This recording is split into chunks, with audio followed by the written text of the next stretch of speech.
Hi everybody. So for those of you who have been wondering how I'm doing better. I'm a little stiff, but I tell you, taking those ibuprofens can seriously knock me out, and I didn't feel comfortable with that.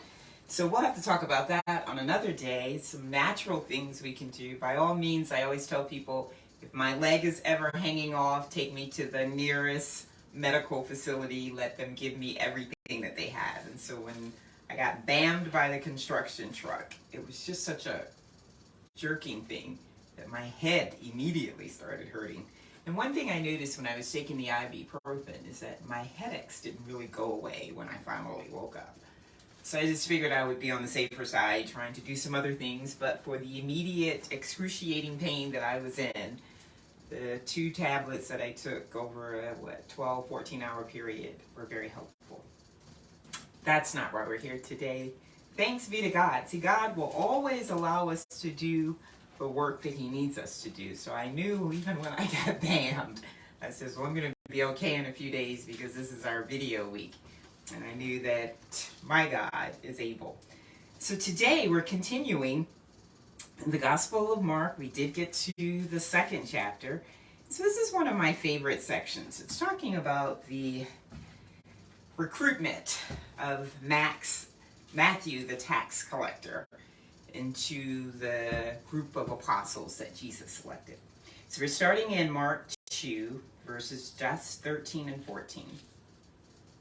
Then he went out again by the sea, and all the multitude came to him, and he taught them.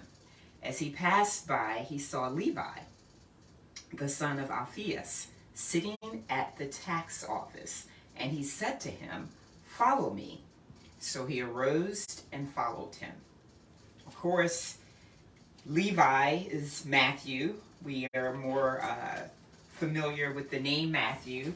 It's very common in that particular time for most individuals to have 2 names. And so some believe, however, that he took on the name Matthew afterwards, but other documents say that it was actually before the fact.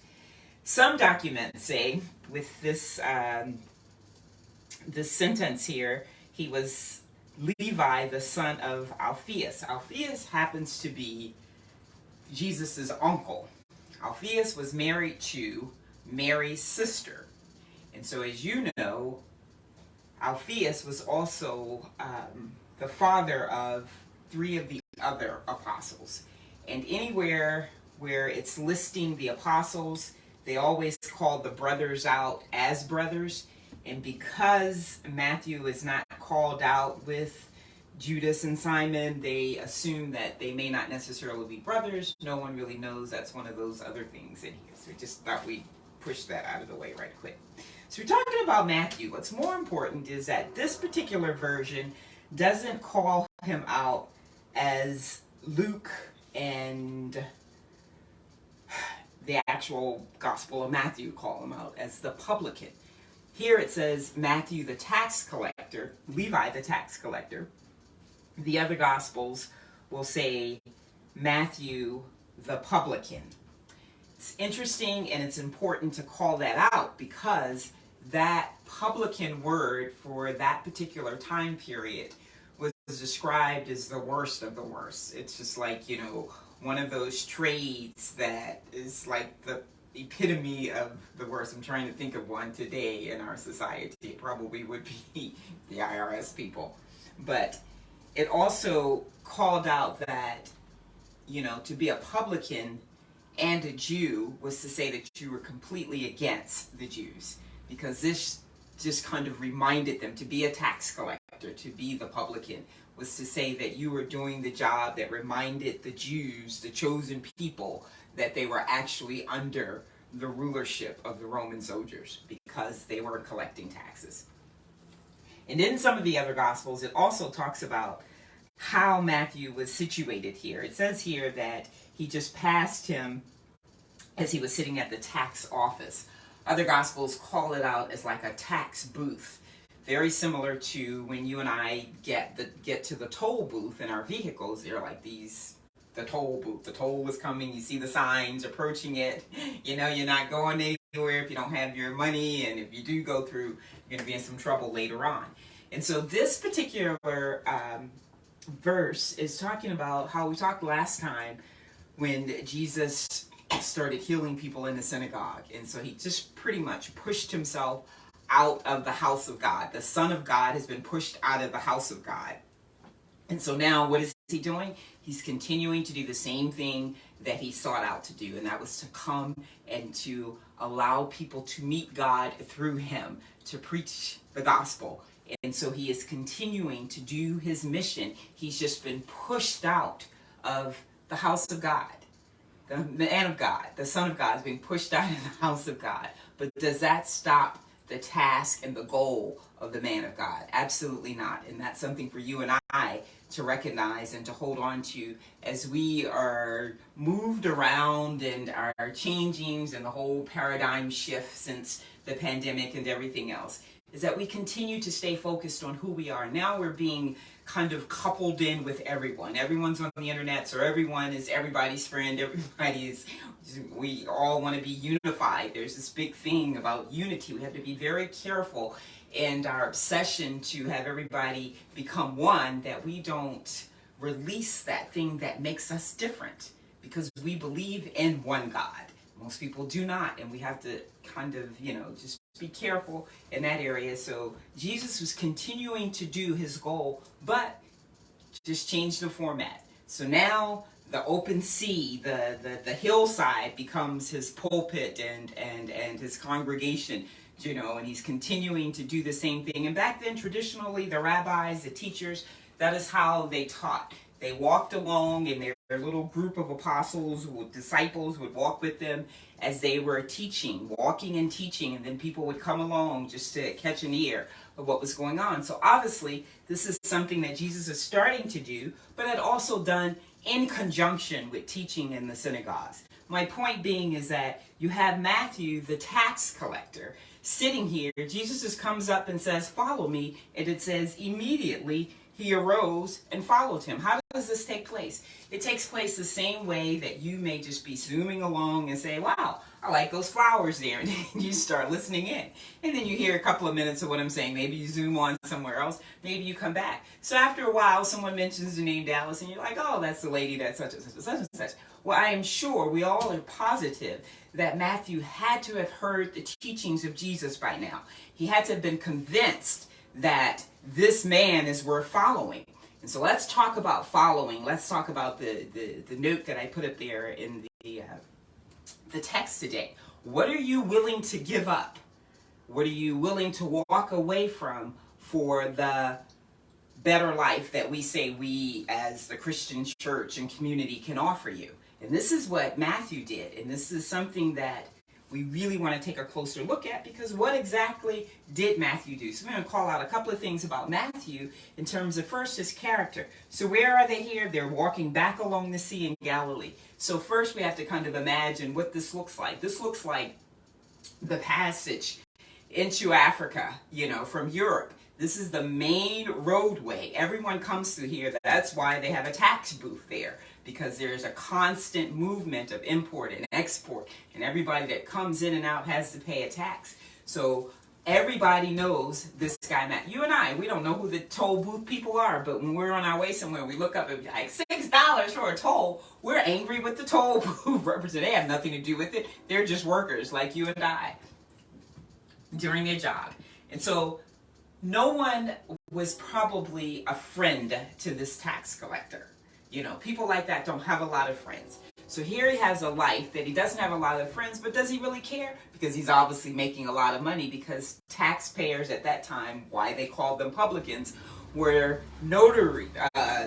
famous for lining their pockets with as much money as they wanted to, because basically they could tax you whatever they wanted to. They had to give the Roman Empire their due, but beyond that, they could tax you whatever they wanted to tax you. And so they obviously were wealthy people. And that's interesting, and it's the point we want to make, because Matthew gave up a lot to follow Jesus. Not only did he give up a very comfortable lifestyle, Jesus didn't say, grab your things, your possessions, and follow. He says, you follow me. He not only gave up that comfortable lifestyle, but when you walk away from something like that, unlike the others that were called, Peter, the fisherman, they can go back to fishing. Things don't work out, then go back to fishing. And you and I have always thought about that. When people ask us to come and do something different, one of our deciding factors is, if this doesn't work, what's my worst case scenario? The worst case scenario is you go back to doing what you were doing before. This is something that Matthew could not have gone back to. So not only did he leave a life of comfort, a life of security, but he also left something that there was no turning back. He left not only the few friends that he had, not necessarily friends, but colleagues, people that were also hated by the majority of people, but he was willing to do that. Then it talks about the honesty and the sincerity of his heart, because a lot of times people are not happy. I talk to too many people on Sundays. They're just like depressed because they got to go back to that job on Monday, but it's a well-respectable job. It's a good thing to be able to tell your friends that you are X, Y, and Z at X, Y, and Z ABC company. Matthew was not happy. And so, in all honesty, he began to look for something different, to look for the better life. How many of us have heavy hearts? We carry burdens. We don't think that we're good enough for this or that. We've done something in our lives, some atrocious sin or something. We don't think that we can be forgiven for that. This is the same situation, but this man had been hearing this word of God. Some of you have been hearing me talk. You've been going to your church with friends and family. Your friends and family have been coming home telling you what the pastor may have been talking about. And there's a part of you where your heart is being inclined.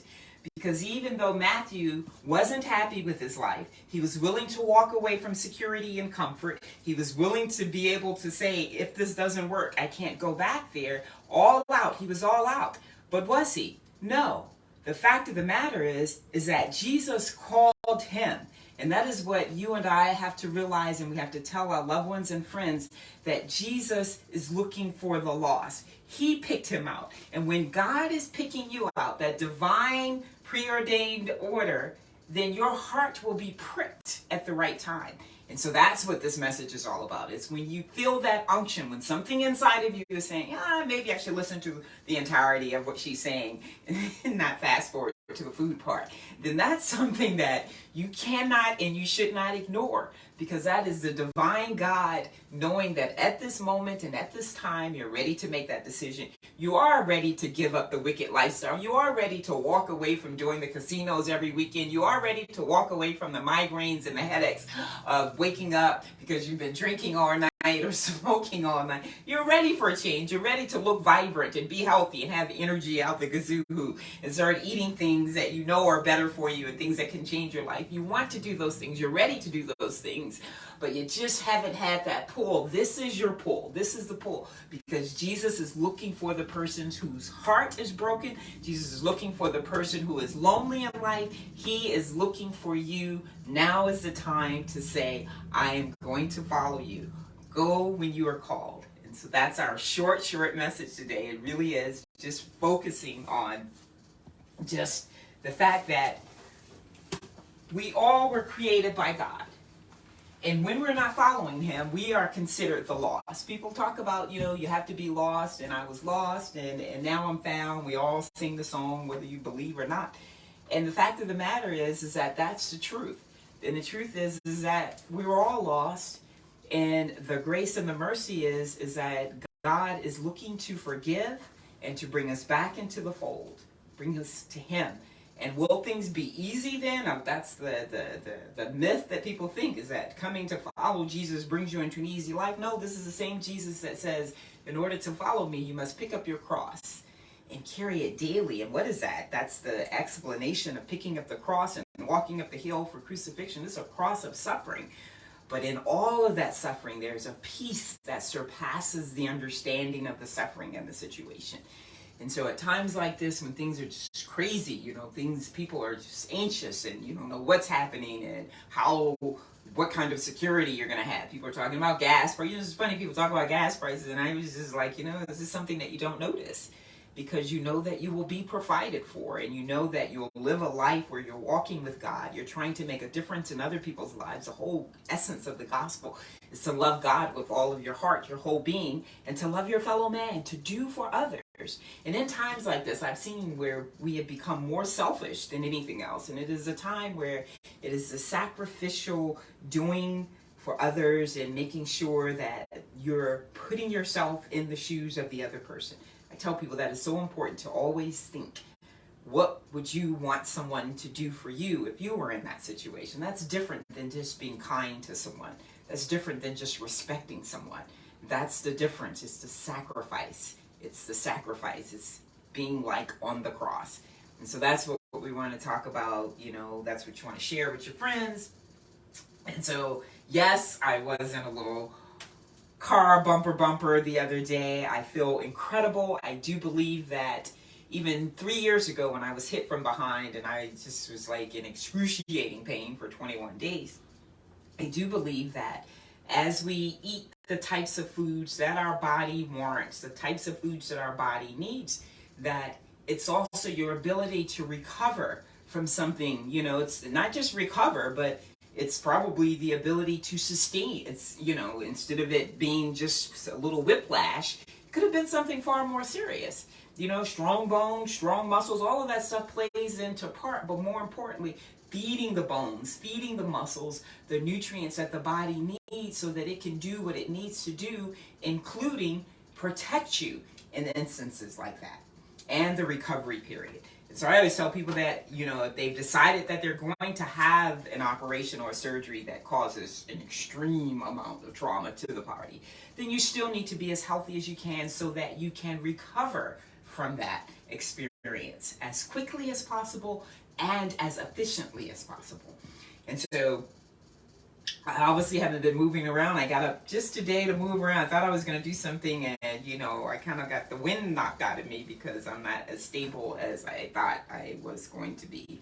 So couldn't get out and hit those tennis balls or anything. Took those tennis shoes off and decided I would dust some furniture, and even then I got a little lightheaded. So I said, so what are we going to do today? Trying to stay on track. We've been so good in coming to you every other Thursday, establishing some consistency. So I says, we'll make this very quick. So today, what could I do where I didn't have to go and figure out anything? I just took some things that were around, and because I wasn't eating a lot yesterday except watermelon and watermelon juice, I had some beautiful peaches from the market on Saturday that were getting a little ripe. I always have nuts and dates hanging around, so I decided to just put some nuts in water and soak them so that we can make a crust. We're going to do a peach cobbler pie, but it's going to be the raw peach cobbler pie. And so we have everything that we needed. I did the pre-prep work. I had 4 huge, really, really ripe peaches, and so I sliced them. Thin, thick, medium slices.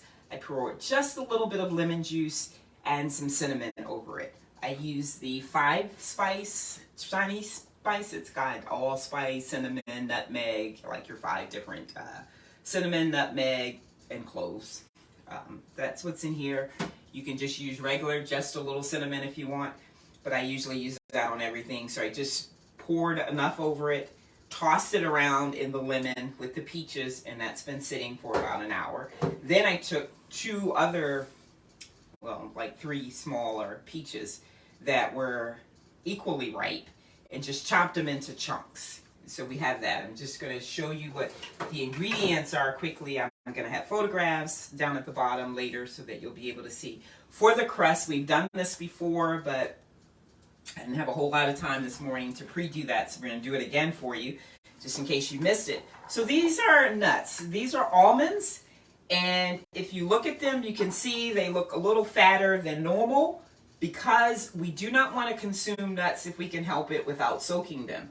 The nuts are extremely good for you. They have a ton of minerals and vitamins in them, a good fat, which is a good source of fat for the heart. However, they wreak havoc on the digestive system when you just eat them dry. Why? Because all nuts come in shells. And so when they're pulled from the trees, they're usually taken from the shell and put into containers and sold to you. And they could be in those containers for years. And so they have reached a state of dehydration, which basically means that you're not going to get a lot from it. So what we want to do is bring the nut back to life, so to speak. So we sprout it, and most people think I don't want my nuts to be soggy, but it's really the opposite of that. They're far more crunchier when you soak them. But more importantly, they've come back to life, so the enzymes are better for you at this stage. So we soak our nuts. We also do that with the dates just because they're on the tough side and they've been dried. So you have the nuts that come out of the shells, and then we have fruit that has been preserved so that we can enjoy it at this time of the year. And so the same thing, you want to rehydrate it, bring it back to life. We have Turkish figs here, kalamali figs. You can also use black mission figs. So what you're seeing here in the figs and the dates are sweeteners. So if you were going to make a pie, most of you probably made a pie, or you've been around your grandma or somebody that knows how to make a pie from scratch. You're going to be using butter, eggs, and flour. And so this becomes our substitute for the eggs and the butter and the sugar. So we use these, and not only a substitute to be able to have it taste sweet, but the nutrients that you get from it are incredible. The date, which is talked about so much in the Bible, has a ton of minerals in it. Copper, magnesium, things that you simply are not going to get from regular foods. And then let's just spend a moment talking about the Turkish or the calamari fig. Calamari fig I consider as a yellow food. Why? Because even the black mission fig, they're both in the same category. When you take a look at them eye for eye, the characteristics of the two are like twins. It's just that one is black and this one is relatively brown on the outside. But when you tear it apart, you'll see 1 million little yellow seeds. And so we know that foods have characteristics based on the colors. Green foods clean the blood, red foods move the blood. Yellow foods are natural laxatives. Blue foods are good for the mind and the spirit. Orange foods are great for the skin. And so whenever I go and I speak with children, I always talk about the figs because kids love sugar. And so you get them to taste the figs. Usually I haven't soaked them, they're dry. I just pull a piece off and let them eat them, and they go, yum. They're just like totally shocked that they could like something, and that's because they taste like sugar. So just keep that in mind, not only to make nice dishes that have that need sugar or butter added, but as a snack. I mean, if you people that want to eat a Snickers bar or a Kit Kat or something, grab a couple of figs with a couple of nuts, both of which hopefully have been soaked, and you're going to have a treat for yourself. Don't mention if you get some raw peanut butter or something that you can dip it down in.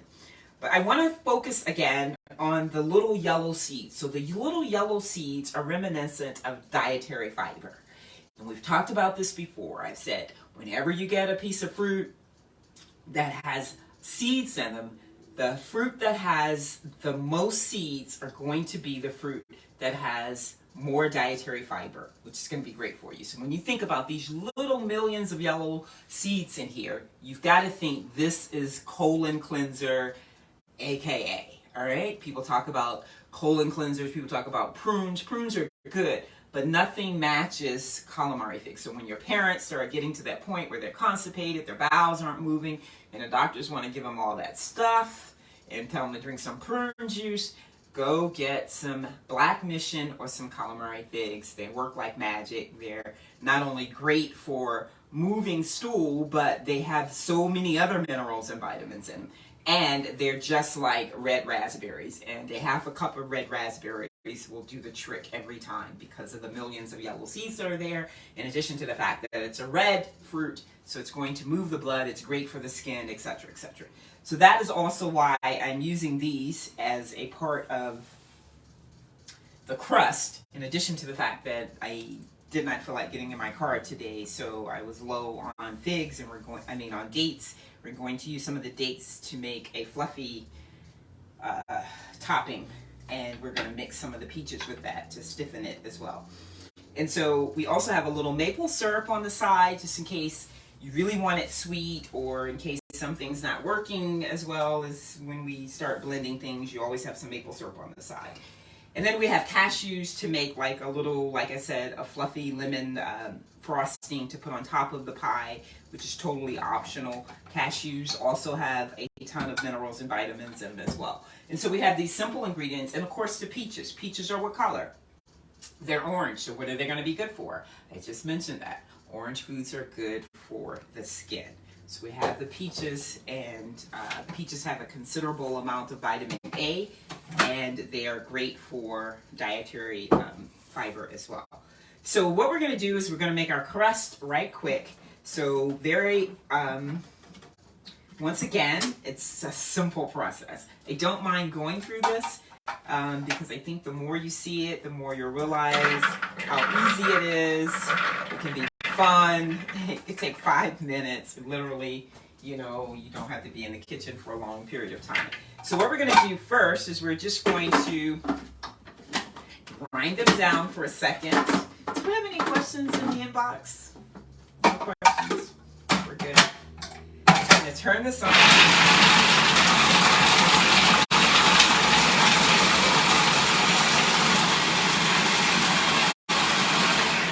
Now, again, this is our crust. Everything, as you begin to start becoming the raw food chef, you're going to find that things are going to work for you the way that you want them to work, what you're accustomed to. I love a lot of seasoning. So you don't have to do this, but I'm going to put some of my brown magic that has the cloves, the cinnamon, and the nutmeg in there. And I'm going to throw in a few of the soaked dates. Just a couple, because I'm basically going to make this one this time with the the Turkish figs. And we're going to get this to get it going so that it's soft enough, pliable, that we can make the pie crust.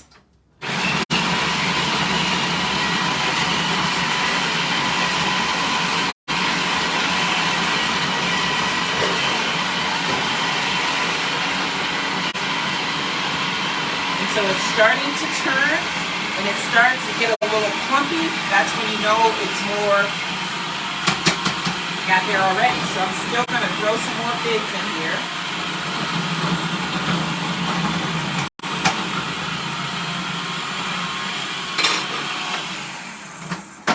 So that was pretty quick. But I think I still want it to be just a tad bit more of like a doughy situation. So I'm going to, remember we talked about how great it is to do this live so that you can see some of the things that you may experience in your raw food preparation, and you'll know not to panic, when to keep going or pushing along. So I want to put all of these in there just because they're soaked. And notice I have the soaked fig water, which you can drink because it has lots of minerals in it from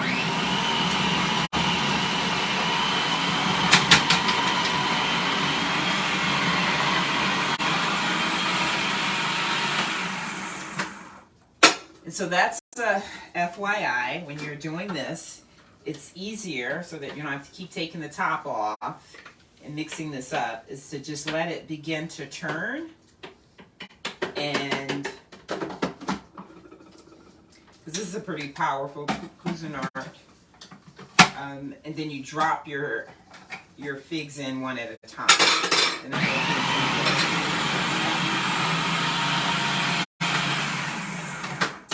but luckily, they're just nuts and dates, which if you ever take a couple of dates and nuts and put them together, especially if you add some cinnamon to it, you'll know that it's going to be nice and sweet. So we don't really need to do a lot more to it. I'm going to put just a tad bit of the fig water just so that I can make it easy to mesh down in here and be done with it. And so that's our pie crust. Now I want to say a couple of other things. For some of you who live by yourself, like I live by myself, a lot of times I don't eat a lot of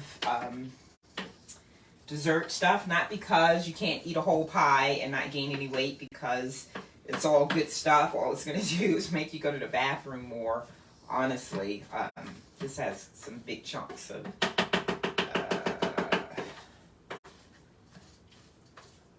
has a couple of bite-size, larger than bite-sized pieces of figs. And just in case I decide to share this with a neighbor, I don't want to.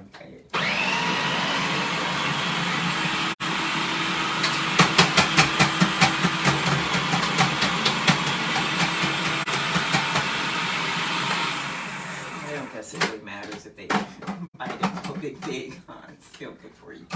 So what I want to tell you is that you can do an entire pie,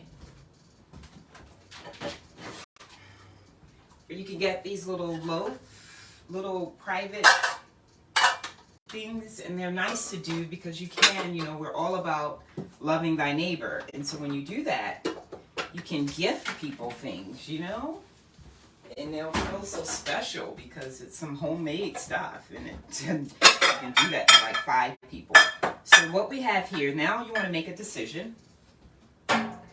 We can do a small pie or a large pie. Now sometimes when we're doing a raw cheesecake, which is going to be really creamy, basically like cheese made out of cashews and coconut oil and stuff, you're going to use something like this because you're going to be using a thin crust.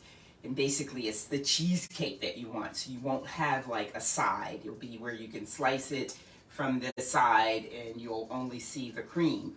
But we're going to try and make a full crust pie. So, but just to let you know, we can use this, but I think I'm going to go with the larger pan. This is just a tad bit larger. And I think we have enough dough that we can do that. So you see how easy it is that you can make like 5 pies at one time. And it's going to take about the same amount of time. Just a few more nuts, a few more dates, figs, or whatever. And that's a good thing to know, is because if you did not have enough dates, or you want to use them for something else, I use a lot of dates. When I'm making raw desserts, you can use it for the filling, for the topping, and for the crust. Sometimes I'll chop it up with the fruits as well. So remember I said that the figs weren't turning enough. So what you can do, if you don't just want it sitting in your pie crust like that, you can take it out and sit it over to the side because it's already going to be sweet enough. And so that's an idea too. We'll eat that in a second. And so there we have our, I know it was 1 or 2 in here, so I just want to pull these out right quick. And I don't think it would be a problem if you did kind of slice into your pie and that was there. Because what we're going to do to really get it to solidify is we're going to put it, what I usually do is I'll make the crust like I'm doing now. Then I'll put a piece of saran wrap or this, whatever the plastic wrap is, over it and stick it into the freezer. And then it kind of molds. And then after I'm finished with the filling, I'll take it out of the freezer, which is usually 10 or 15 minutes later. Then I'll pour the filling in, recover it, and then freeze it again. And I do that because I'm not going to need a whole pie in a week or so. But if you have a larger family, you don't need to do that. So this is what we're going to do, is we're going to make our crust. Bam, bam, bam. And you want to come up to the sides so that you can actually pour. And then also a consideration when I was talking about which pie dish we wanted to use, which pie container, is that you want to think about, consider the ingredients. So we're making up a peach pie, which is not going to be something that's like very thick, like an apple pie. Because if we're going to do an apple pie, typically we're going to use very not so ripe Granny Smith apples. Fuji apples will give you a really good taste. We're going to do the same thing that we did with the peaches. You're going to slice your apples, just in case you guys have apples at home. You want to make this tonight and you don't have any peaches, or you don't like peaches. It's basically the same recipe. That's what we're trying to teach you, just how to, you know, make some things without having to think about it, just based on what you have available to you. And so most people have a bag of apples around. You can get apples, you know, anywhere from any farmer's market, a dozen or so. So all you need is about 5 or 6 apples. You're going to do the same thing I did with the peaches. You're going to slice the apples thin to medium slices.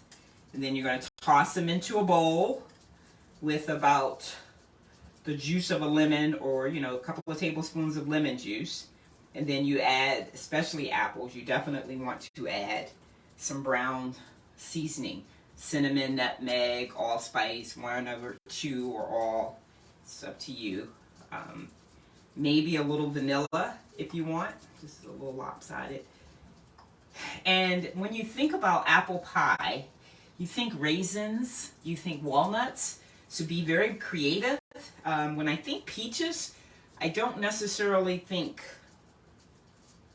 I do, sometimes I'll slice peaches and put them on top of my berries in the morning, and I always have walnuts in there, and it does make a good combination. I'm out of walnuts. That's one of the reasons that we didn't stick some in there.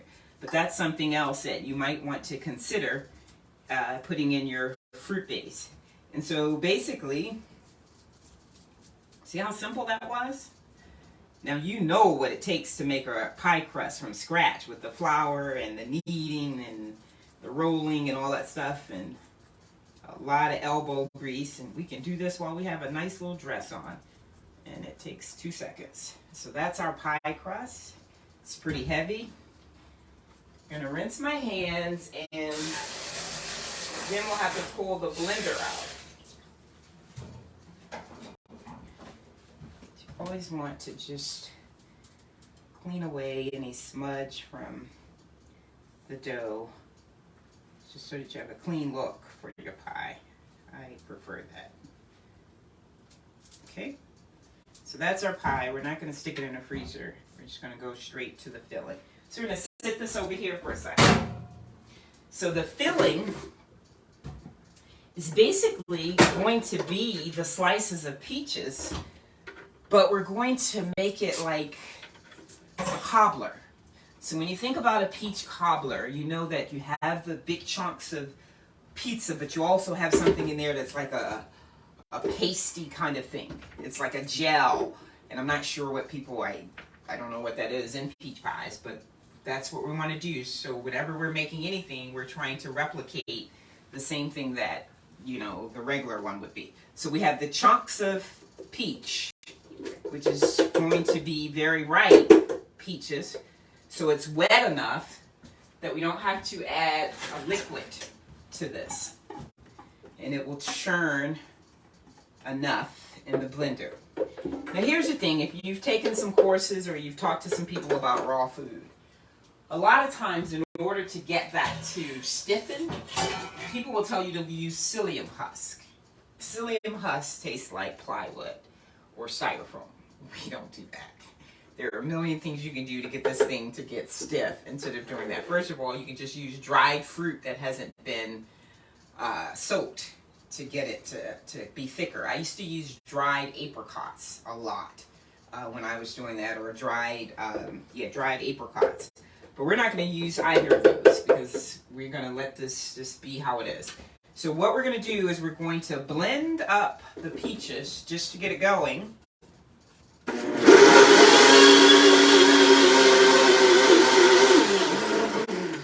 Now I'm going to add just a small handful of our dates to make it like that gluey sweet stuff that you find in a peach cobbler.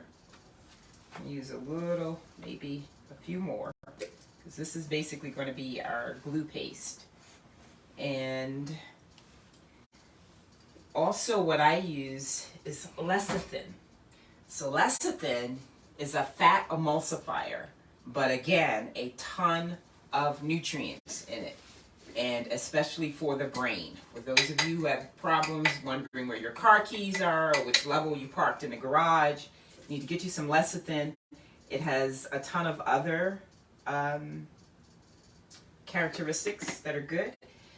But when you're making raw food, it gives the consistency of just that soft. I'll put it in my smoothies. I definitely use it in the cheesecakes. So it's going to give us that creamy texture to our filling.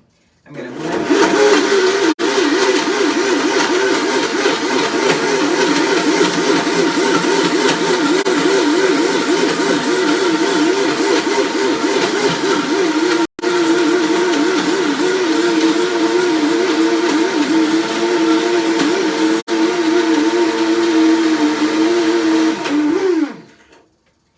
So then what you want to do is kind of quickly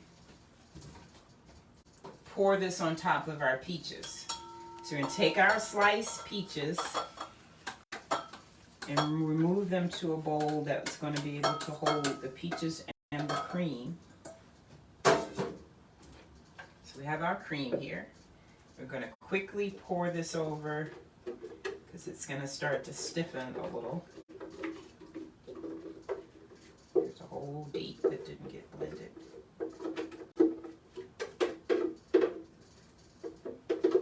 So if you taste this, I mean, I love peaches. I mean, these peaches came from Chris, the guy that has the organic farm in North Carolina that sells the wonderful watermelons. His peaches are just incredible this year. And so you can just eat the peaches by themselves. But when we want to make the pie.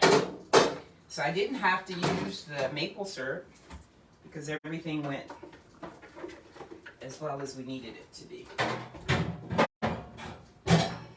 This is the point where I would say, are there any questions I forgot that were online? Because we've made this in a lot of our raw food classes. And so now you've got quite a bit. That's another reason. So I see a whole date here. I'm going to find it and scoop it out. Put it over there with those whole... It's raining again. Thank God I don't have to water the grass. But still. So now we're just going to immediately pour the sliced peaches along with the peach filling and another full date. And that's quite a bit. So we could have easily have made 2 pies if we go with the smaller containers. We would have had enough because we wouldn't have used. Isn't that amazing how easy that is to do? I don't know what kind of time we're looking at, but again, if I wasn't talking, we'd be done with this. That's our peach pie. And so that can be consumed by itself, but I'm going to just do a quick, where did I put the blender? Okay. At the blender base. Someone's sitting right behind you. Where did I put the blender? Oh, here it is. So I'm just going to rinse this out really quick.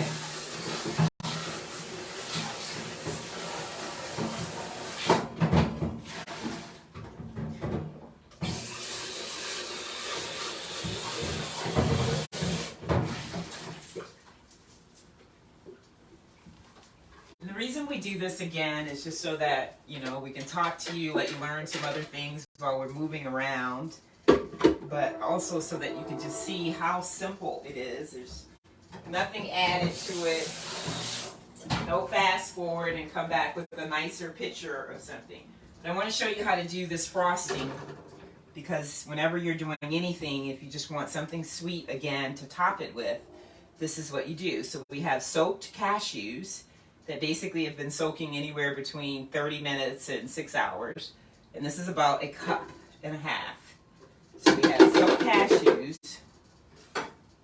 Then we use just a tad bit of lemon juice with it. So we're gonna make like a lemon frosting. So you want to basically use the lemon of the juice of an entire lemon, cup of cashews that have been soaked, and you blend it.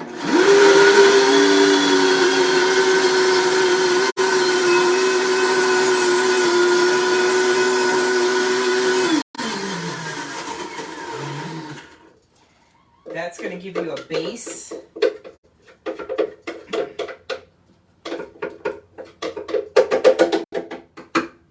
got a little bit more texture to it than I want, so I'm going to add a little more lemon to it. Quite a bit of lemon, actually, the rest of this. You can always use those lemon seeds. There's a lot of nutrients are in there. And we're going to blend this some more on high.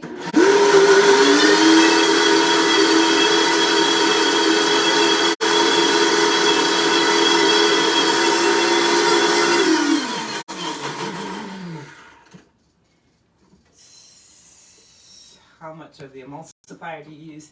You really can use a tablespoon or half a cup. I tend to go a little overboard with it because I know that the nutrient level is just amazing. So this is what lemon and cashew looks like. So it's basically a cream, and it tastes like lemon cashews, but we want it to taste like lemon frosting. So now I'm going to take another handful of our dates, and then that's going to make it taste like stupid sweet. I could put these figs in here as well,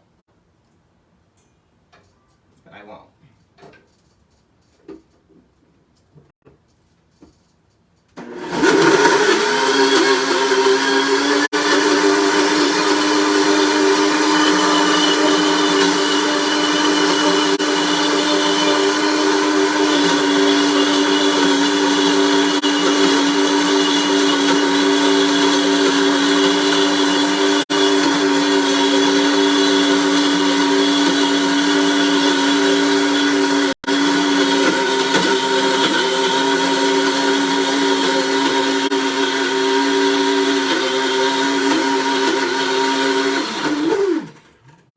So now we have fig water, we have date water, so you can drink either of those, both of them. I'm going to blend this one more time.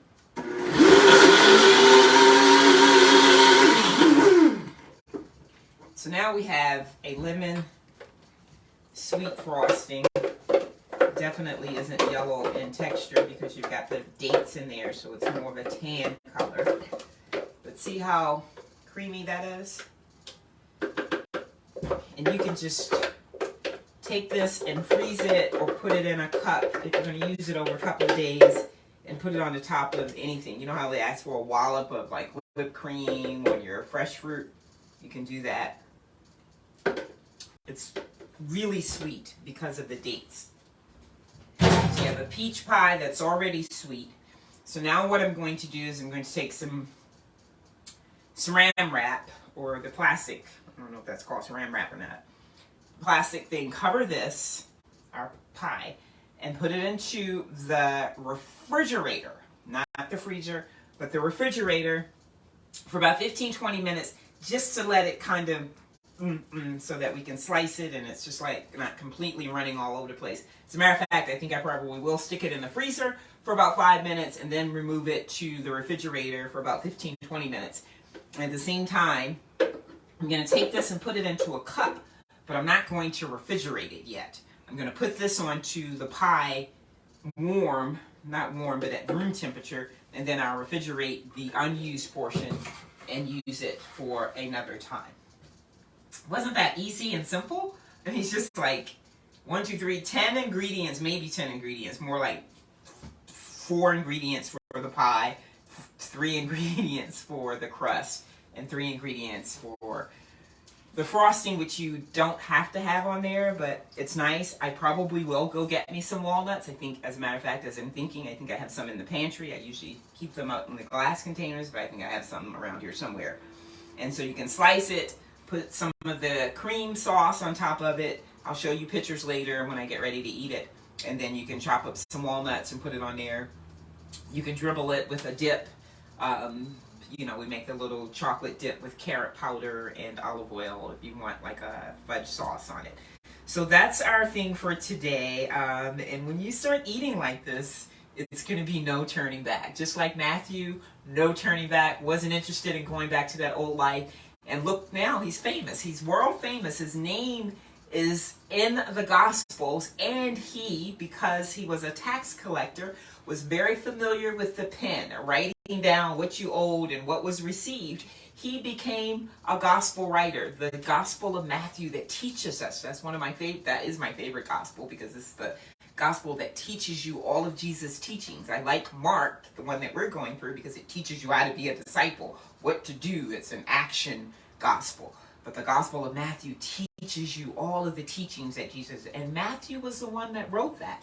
A lot of people argue that he didn't give the content of it, but he was definitely the writer of it. And so that's questionable too. But either way, we all know who Matthew is, because he decided that he was going all in for Jesus. And when you decide you're going all in for Jesus and you're not going to turn back, that is what Jesus does for you. He gives you a life far better than anyone that you could have ever imagined. Amen? Amen. We'll see you in 2 weeks.